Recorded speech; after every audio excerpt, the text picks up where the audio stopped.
Time it rains, pennies from heaven. Don't you know each cloud contains pennies from heaven?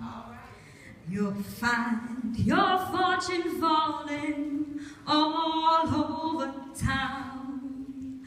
Be sure that your umbrella is upside down.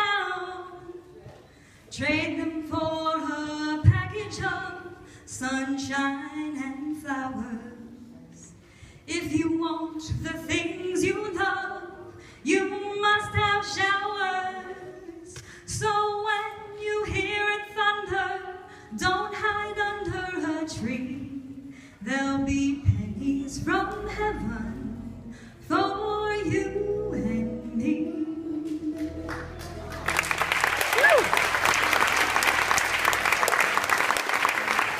Thank you. My name is Grace, and that's not a name I take lightly.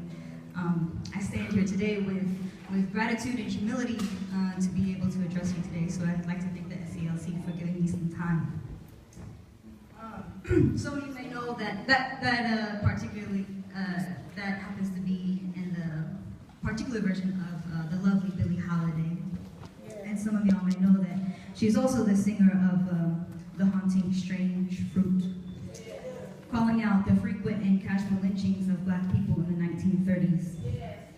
The lyrics go, "Southern trees bear strange fruit, blood on the leaves and blood at the root.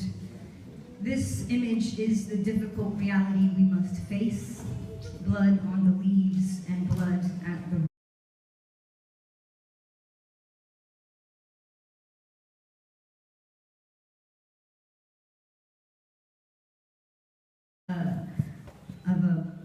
Bringing back the Voting Rights Act, but it's important to say that black lives won't be able to get to the voting booths if they're being shot down in the streets without justification or repercussion.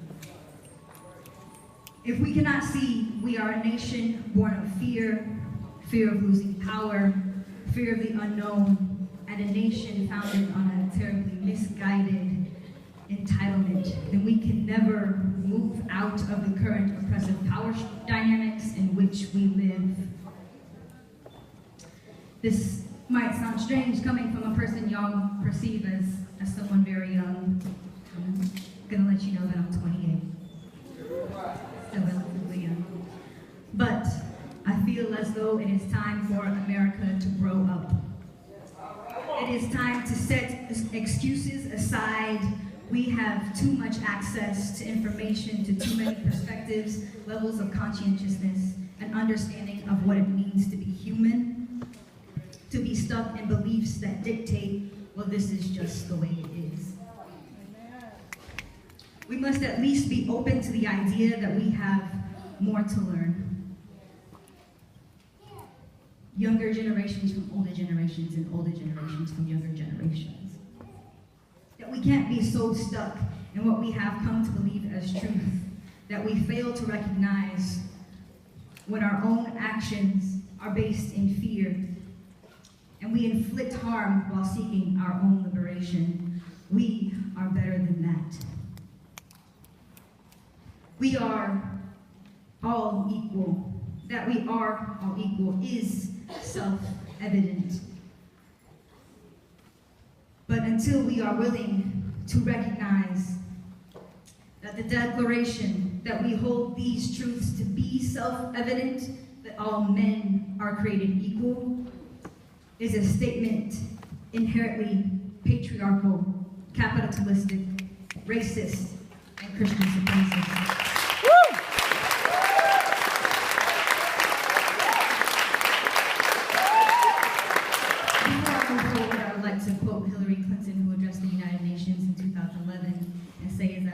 She comes forward knowing that many obstacles to liberation for all people come from deeply rooted cultural and religious backgrounds.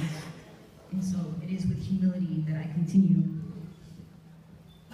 For our founders did not genuinely mean everyone when they wrote the Declaration of Independence, especially leaving out the people who the colonists slaughtered and from whom this land was stolen.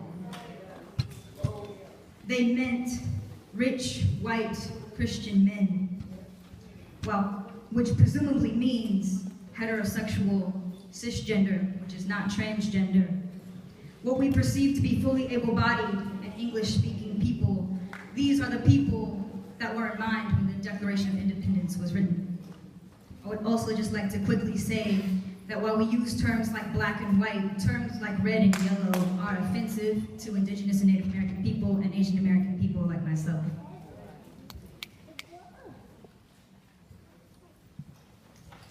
Until we acknowledge this is the place of fear and misguided entitlement in which this country is founded, then we cannot and will not move out of the systems of oppression that discount and many times continue to wipe out people who are not rich, people who are not white, people who are not Christian, and people who are not men.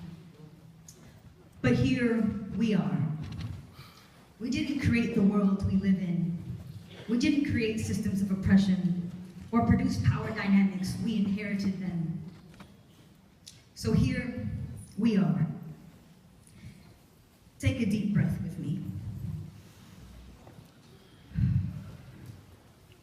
Listen to your heartbeat. The heartbeat of the person sitting next to you may have a different rhythm or a different pace, but it is a heartbeat. We must find better ways to breathe deeply, reconnecting with ourselves, our inherent worth, and with each other. I shared a poem yesterday. I'm just going to share the last part of it, which is, I am from feeling justice in my body, feeling comfort in my own skin, where joy is not foreboding, where I can revel in a moment of peace, not anticipating the next moment I'm sent into flight or fight, and sing without my throat being tight. I am from a place where the hatred thrown when the word faggot burned with a bundle of sticks. I am from a place where people recognize how words like retarded and slit-eyed sting. I am from erased and embraced gender when needed. I am from lovers who are never secret. I am from a place where we don't have to break hearts to open them. And when our hearts are broken, we listen. That the shattering of one mother's heart sings the same sorrow of another. That both the murdered and murderer are always someone's son or brother. Listen. I am from hearing heartbeats under brokenness, from seeking solution even when it hurts. I am from reconnecting, from believing in ourselves and in each other. I am from the womb of our mother.